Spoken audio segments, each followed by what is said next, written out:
Hello दोस्तों, स्वागत है आप लोग को। दोस्तों आज के सेशन में मैं आप लोग के लिए बहुत ही महत्वपूर्ण क्वेश्चन लेकर के आया हूं, जो कि आने वाले सभी एग्ज़ाम के लिए बहुत ही महत्वपूर्ण होंगे दोस्तों।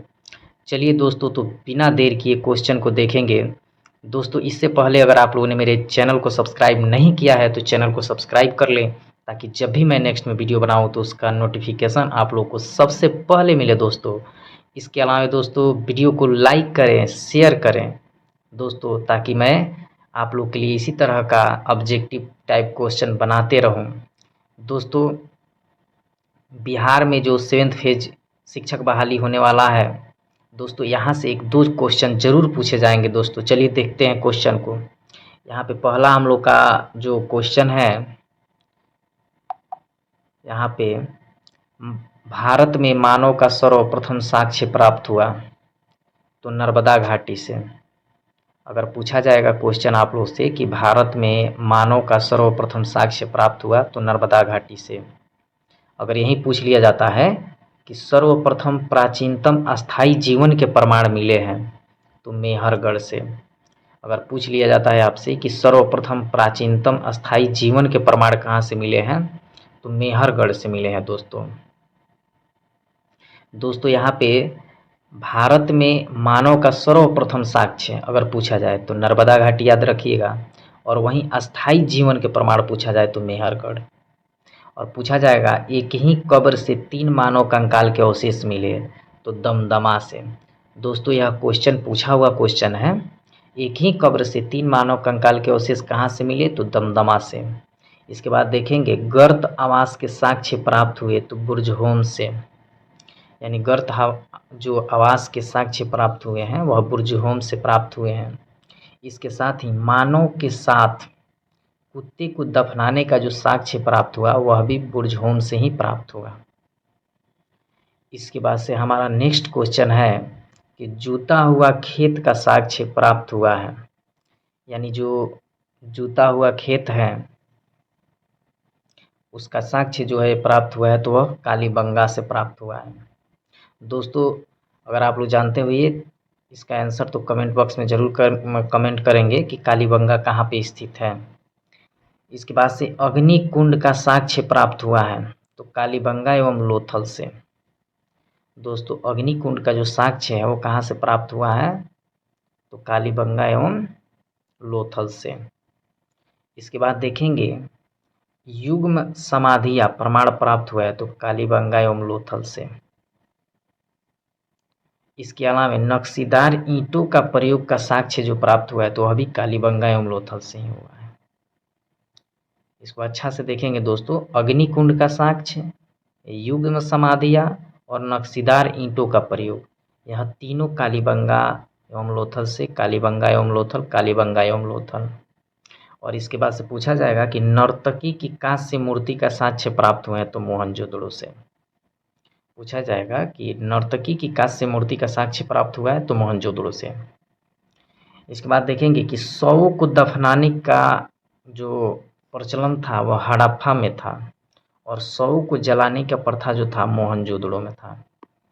दोस्तों बहुत ही महत्वपूर्ण क्वेश्चन है। अगर पूछा जाता है कि शव को दफनाने का जो प्रथा था तो हड़प्पा संस्कृति में, और शव को जलाने की जो प्रथा था वह मोहनजोदड़ो में। इसके बाद देखेंगे 3 मुख वाले देवता की मूर्ति प्राप्त हुई है तो मोहनजोदड़ो से। इसके बाद मिट्टी द्वारा निर्मित हल का साक्ष्य प्राप्त हुआ है बनावली से। यानी मिट्टी द्वारा निर्मित हल का जो साक्ष्य प्राप्त हुआ है बनावली से प्राप्त हुआ है। उन्नत जल प्रबंधन का साक्ष्य प्राप्त हुआ है धौलावीरा से। यानी उन्नत जल प्रबंधन का जो साक्ष्य प्राप्त हुआ है वो धौलावीरा से हुआ है। शैलकृत स्थापत्य के प्राचीनतम प्रमाण प्राप्त हुए धौलावीरा से। वैसा हड़प्पाकालीन स्थल जो 3 भागों में विभक्त था तो वह धौलावीरा। यानी देखेंगे कि उन्नत जल प्रबंधन, शैलकृत स्थापत्य एवं हड़प्पाकालीन स्थल अगर जहाँ भी पूछा जाए तो धौलावीरा से। हड़प्पाकालीन स्थल का बात आ जाता है तो धौलावीरा, शैलकृत स्थापत्य का बात आता है तो धौलावीरा, और उन्नत जल प्रबंधन का बात आता है तो यहाँ पे भी धौलावीरा। इसके बाद कृषि का प्रथम साक्ष्य प्राप्त हुआ मेहरगढ़ से।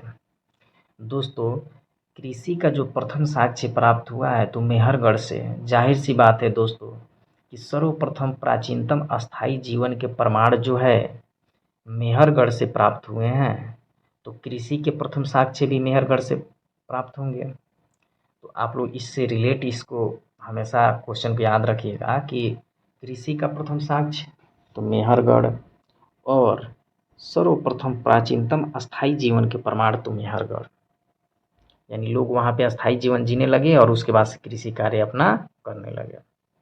इसके बाद से चावल का प्राचीनतम साक्ष्य प्राप्त हुआ है कोल्डिहिवा से, यानी चावल का प्राचीनतम जो साक्ष्य है वो प्राप्त हुआ है कोल्डिहिवा से।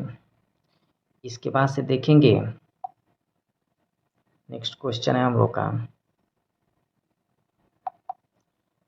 आग का जो आविष्कार है वह पूरा पाषाण काल में हुआ है और पहिए का आविष्कार नवपाषाण काल में हुआ है। अगर पूछा जाएगा कि आग का आविष्कार जो है तो पूरा पाषाण काल, और यहीं पूछा जाएगा कि पहिए का आविष्कार तो नवपाषाण काल।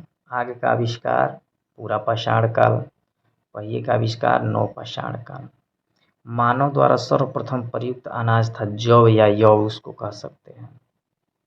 मानव द्वारा सर्वप्रथम प्रयोग में लाया गया धातु तांबा था। राष्ट्रीय मानव संग्रहालय स्थित है तो भोपाल में, यानी मध्य प्रदेश की राजधानी भोपाल में। इसके बाद से नेक्स्ट क्वेश्चन है, सिंधु सभ्यता के प्रमुख बंदरगाह थे तो लोथल एवं सुतकोतदा, यानी सिंधु सभ्यता के प्रमुख बंदरगाह थे। हड़प्पा एवं मोहनजोदड़ो को संयुक्त जुड़वा राजधानी कहा पीगट ने। दोस्तों हड़प्पा एवं मोहनजोदड़ो को संयुक्त जुड़वा राजधानी कहा पीगट ने। दोस्तों आई होप कि मेरा वीडियो आप लोग को अच्छा लगा हो। दोस्तों वीडियो अच्छा लगा हो तो वीडियो को ज़्यादा से ज़्यादा शेयर करें, लाइक करें और मेरे चैनल को सब्सक्राइब करें। मिलेंगे नेक्स्ट वीडियो में, तब तक के लिए जय हिंद दोस्तों।